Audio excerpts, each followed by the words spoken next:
first Monday in the month of August. Let's get the show started. This is your Business Morning, live from Channels Television, Nigeria's news leader. I am Bosin Amafai, and we welcome all of you from here and around the world.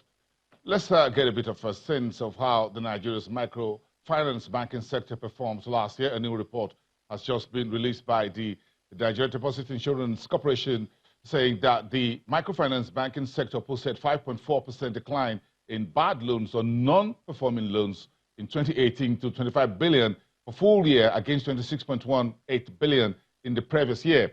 In summary, this is what the industry was in the year we finished in December, of course, coming a few months after the end of the year, but you still need to keep this in mind. The microfinance banking sector posted a total deposits of 191.41 billion naira. That's 14.7% on the previous year.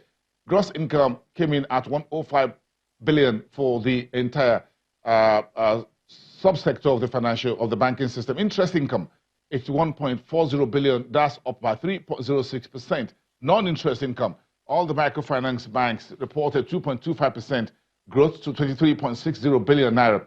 Pre-tax profit, just some notches higher, 0.06%, printing 16.22 billion at the end of last year. Return on assets came in 4.22%, slightly lower than 4.5% posted in the previous year, and return on equity, or what you call the ROE, also below the previous year, 18.19%. The figure was much higher, 18.90% in 2017. That's a bit of a summary of your microfinance banking industry for 2018.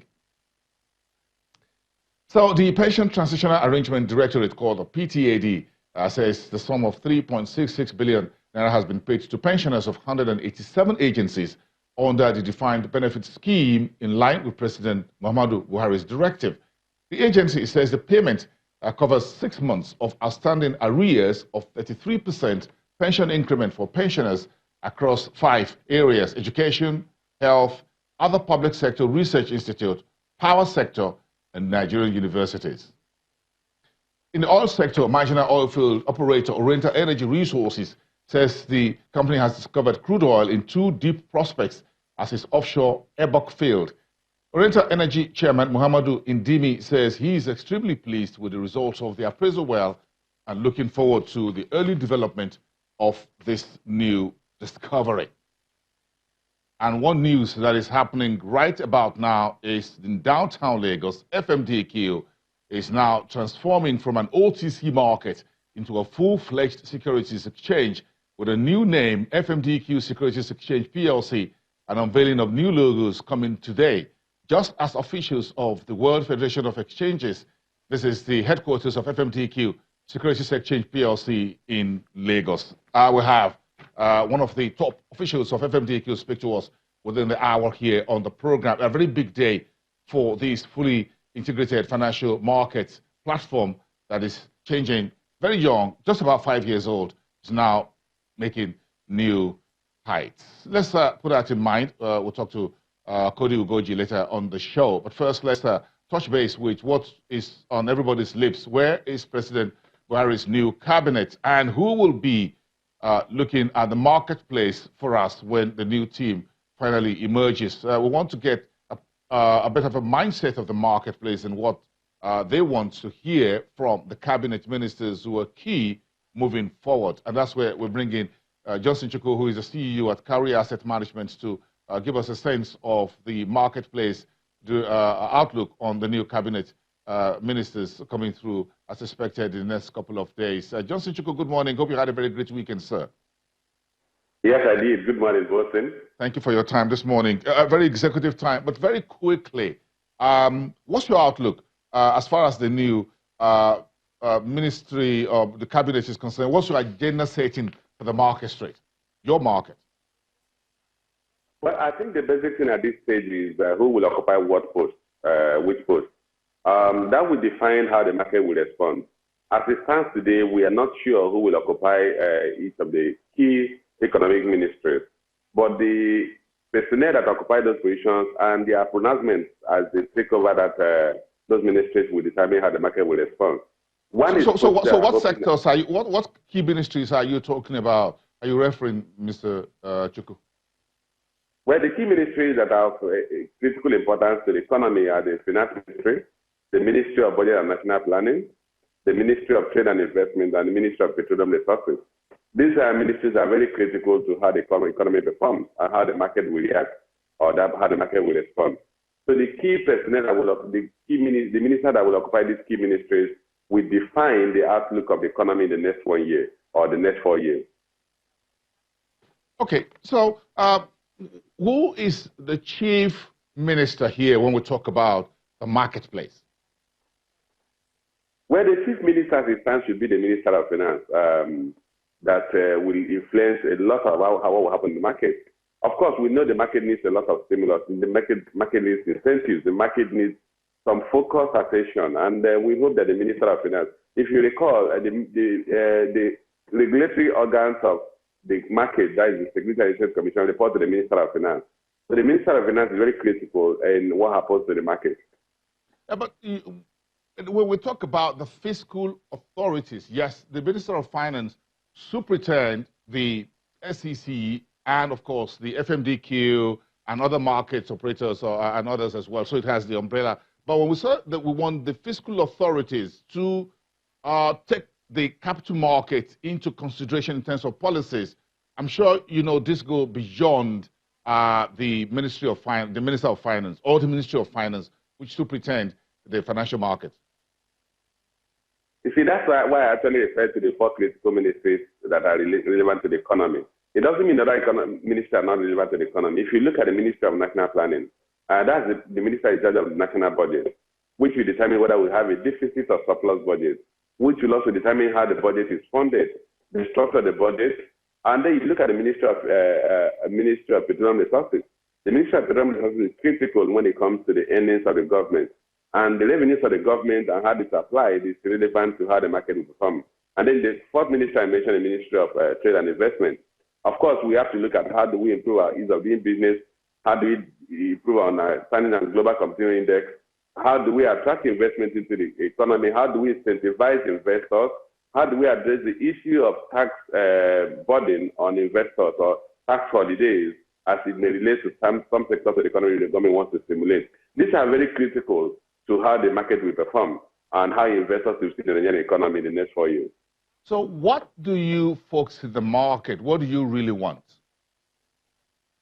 Well, we want a minister that will focus on how to incentivize the investment in the economy, how to ensure that the economy is growing at a faster rate than the current 2%.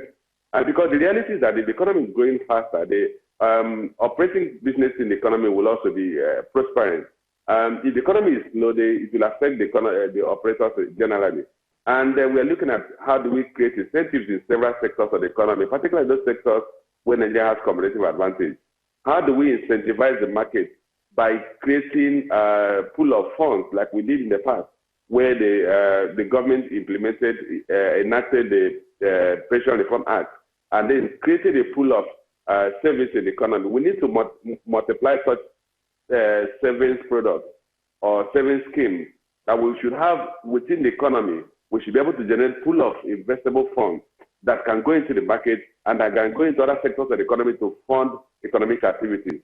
We need to a minister that will look at the market and see.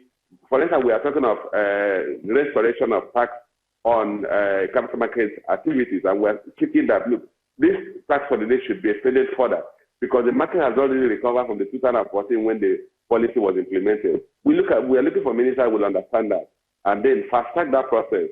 We are looking at ministers that will create an enabling environment for foreign direct investors to come into the economy. And so these are some of the areas we are looking at. We're looking at ministers that will drive the private sector-led petroleum industry so that probably we will look at taking out the petroleum sector that is hobbling the local refining of petroleum products. There are several areas that we need to look at. So, Johnson Chukwu, when you look at the current earnings last year and first half of the year, what does it tell you about the state of the companies in the market, and how does that reflect from the overall state of the economy? Look at Nigerian breweries, numbers not looking really good. You look at some of the numbers, perhaps with the exception of Nestle and one or two others, these numbers were not really very great, as it were. Look at Dangote sugar refinery as well. These are companies that are into job creation. They pay tax to the government. But again, look at Presco, Okomo Oil. These are in the industrial consumer goods market, but the numbers aren't looking good for the first half of this year so far. But if you look at the numbers both in there, you will come to a simple conclusion, and that is that the purchasing power, the level of consumer power has weakened. The purchasing power of consumers has weakened. Disposable income has actually come down, and consumers are not really spending so much on consumption of basic items. Take for instance the Nigerian breweries case, where there was a decline in turnover, decline in profit. You have mentioned the Kumo, you have mentioned the weak performance of Nestle, and these are factors that will actually tell you how the consumers or the average Nigerians are feeling. We always have this feeling that, look, no matter what happens to the economy, the breweries industry is always the beneficiary. The economy is strong, that people drink a lot of alcohol, and then when the economy is actually weak, they drink for consolation purposes. But we are seeing a situation where the people are now very particular in what they spend their money. People are now eliminating what we may call discretionary expenditure and only focusing on basic necessities of living. And that is manifested in the report, in the performance of some of these companies. But of course, you also have the bellwether. You have the likes of MTN that grew its profit by about 34%. You have the likes of Dangote Cement that actually also recorded a very material growth in their performance. Johnson, look. You and I know that whether folks drink or they don't, we need to talk to each other one way or the other. So we can understand MTN's numbers. If I'm broke and I need money from you and I need a job, I have to give you a call or send you a text message. Then you have a very young generation of Nigerians who are on Instagram day and night, on Facebook and Instablog and whatever. So MTN is the one making money. So even before they have the first meal of the day, they're there on data. And data is, they give you a lot of freebies these days. You use it, I'm sure you use your data to make money, get clients and what have you. But you talk about this young generation, they are everywhere on Instagram. They're not making money from it, they're just having fun.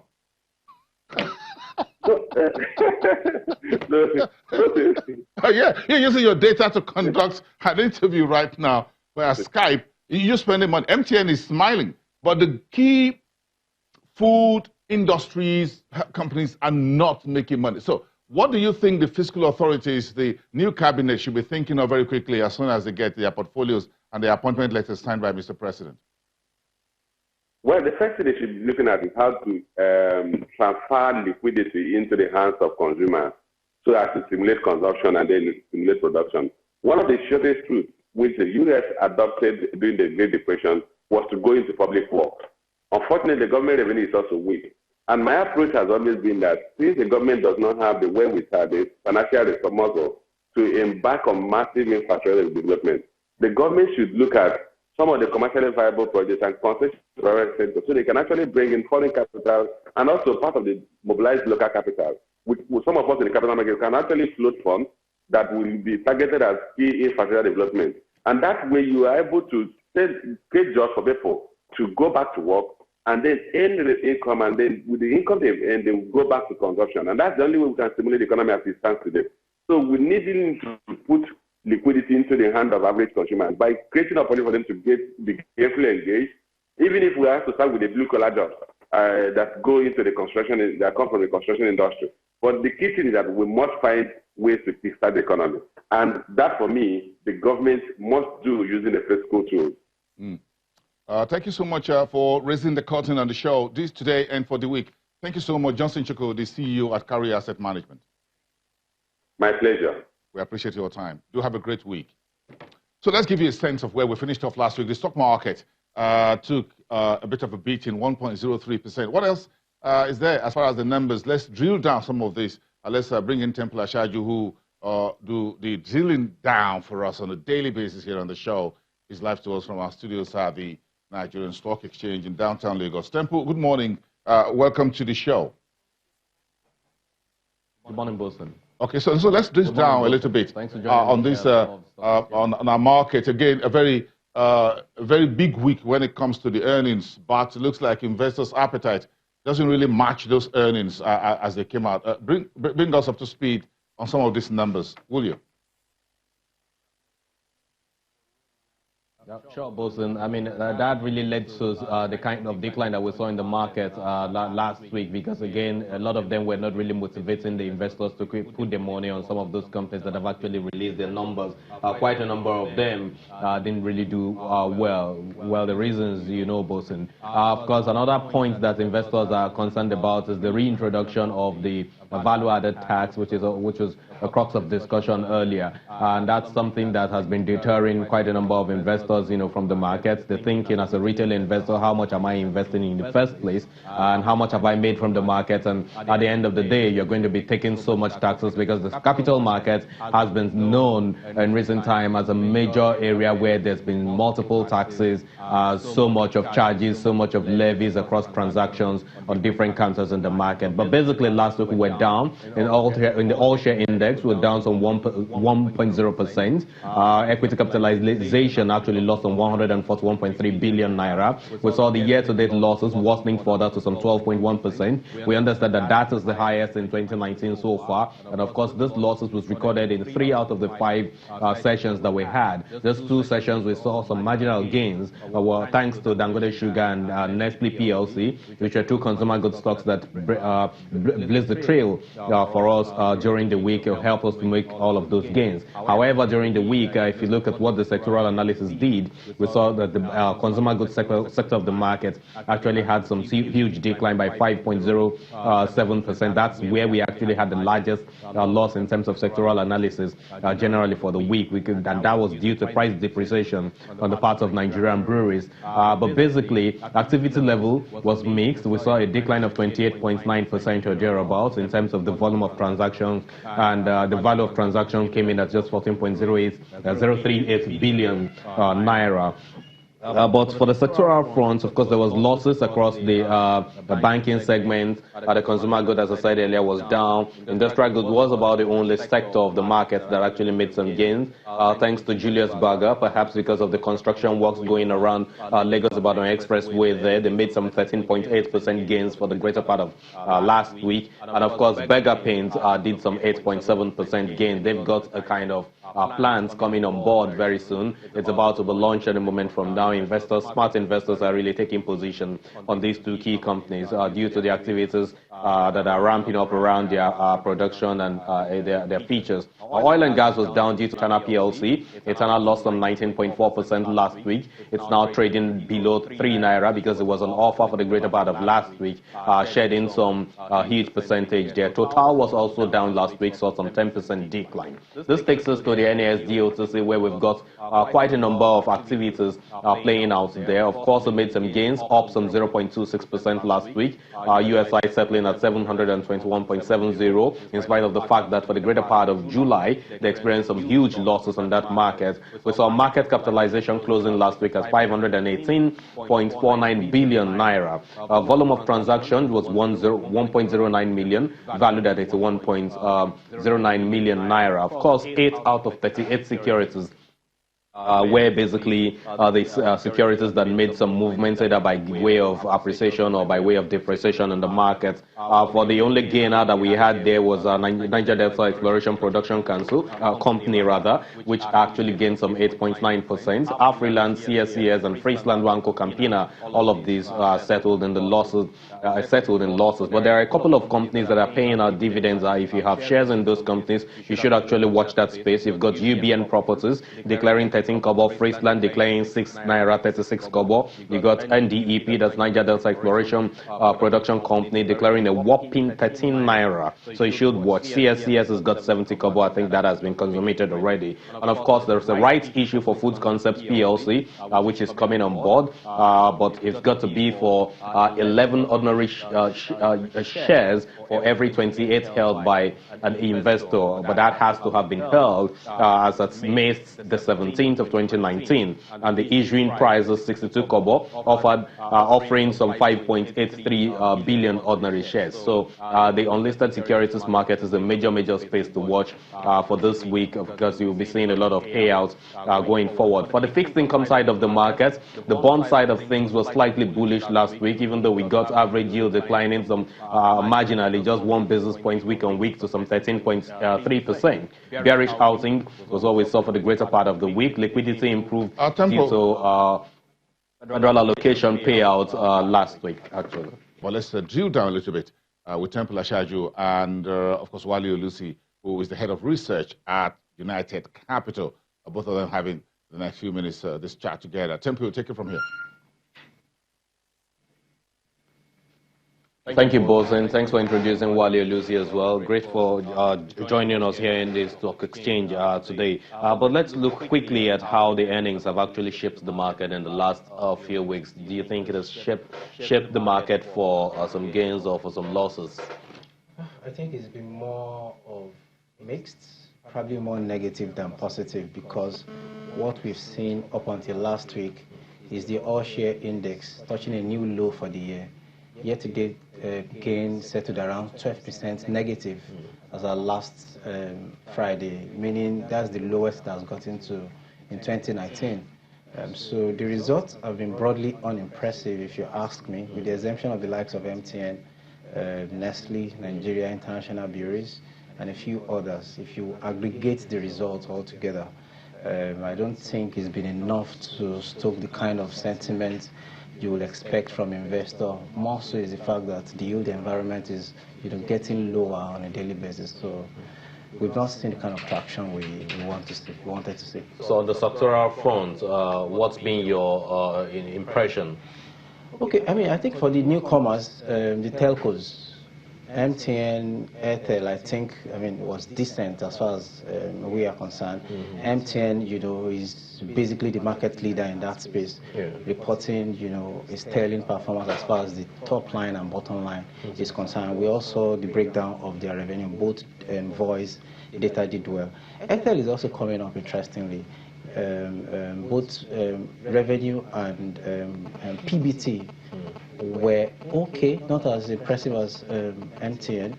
For the other sector, because we've not seen the banks, the tier 1 banks, who I suspect still have their numbers with the CBN because they have to look at it for Q2.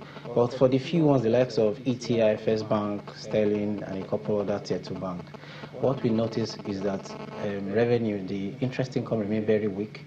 We are not surprised. Yield environment is, low. They are not growing their loan book as much. Some of them are reporting negative loan growth, and thanks to this CBN thing now, that should change going forward. So bottom line is also pressured. Although what we also notice is the fact that impairment charges, their bad loans, is reducing. So that's for the banks. For the bigger banks, we're expecting them to come. They are the ones that do interim dividend. Investors should be, a little bit more interested in what they will do, the likes of GT Zenith. For the cement, Dangote reported negative growth. They noted that election, rainy season, as well as I think competition might also be, pushing them back. Both their top line and PBT were not as fantastic as we know Danksem to be doing. Even his other companies, the likes of Dank Sugar and Dank Flour, were not reporting great numbers. I think for the economy as a whole, what all of this is for us is that consumer spending is not yet strong enough. Purchasing power is pressured. Revenue is not growing. So I wonder, where all of this increase in loan, increase in credit that the CBN is pushing will go to, because if demand is not solid enough, I don't know why employers or producers will want to increase supply. So these are some of the mismatch that. So that will speak to the aggressive loan book growing, which you referenced that the CBN is trying to push. But if you look at FBN Holdings numbers that came out, it looks like they actually grew that aspect a little. Correct. They were also able to reduce their NPL. Correct. FBNH was able to grow their loan book by about 6%, and I think that's impressive. Unlike others who, they are neither here nor there. they are in Q1. What they reported for NPL ratio was about 20-something%. I think that should reduce now because the size of their down to some 14% impairment here this time around also about halved. So I think that's positive for them. They are also about the 60% threshold that the CBN is looking as far as loan to deposit is concerned as a Q1.